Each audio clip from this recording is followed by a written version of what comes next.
Sisikat ang araw sa isang bagong ngayon. Pamilya ay kaya naming tiisin dahil ako ay sundalo, ikaw ay sundalo, buong tapang at taas ng kong isisigaw. Pag-ibig, kapayapaan at pagkakaisa sa bayan ang dapat mangibabaw. Malulubat na.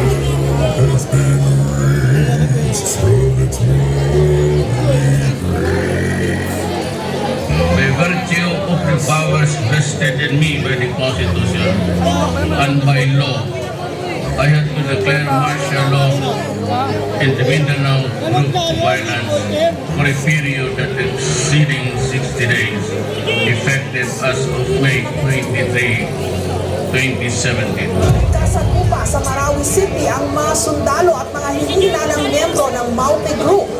Kasagupa ang tropa ng militar at Maute sa Marawi City. Nagluto na sila eh.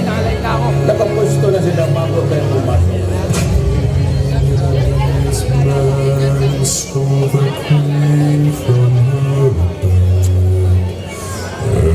Hindi agad naunawaan ng mga residente na may malaking pag-ataking gagawin ang Maute Group sa Marawi City.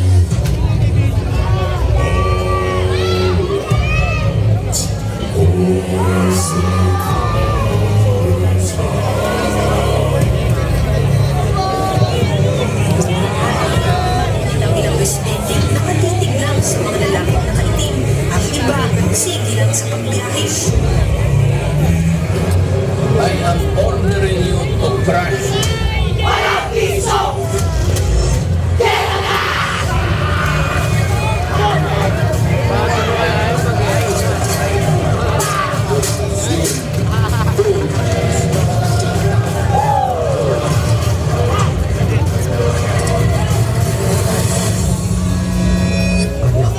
Babalik na si Papa sa Marawi. Pag-inis kita. Papa. Bakit makakaya ang kabuhayan ng mga residente?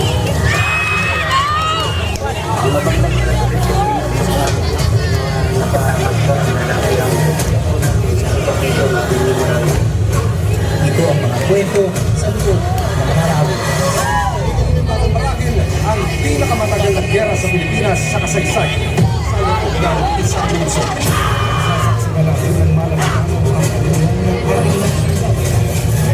mga teroristang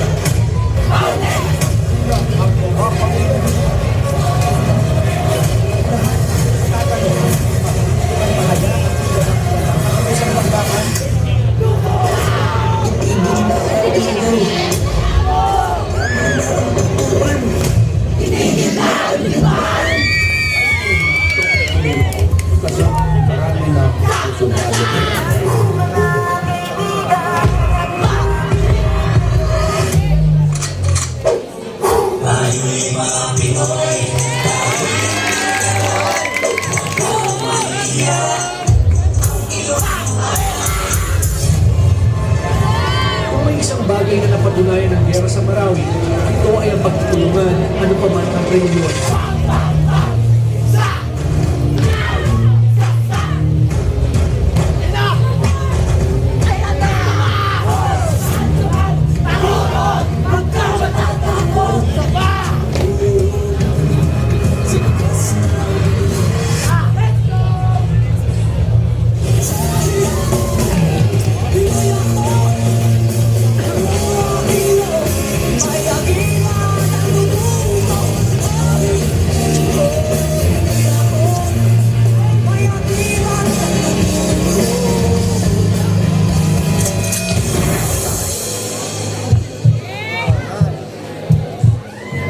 Papa, sinulat ko to para sabihin.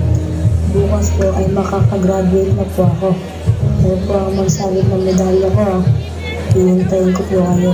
Nagmamahal, anak.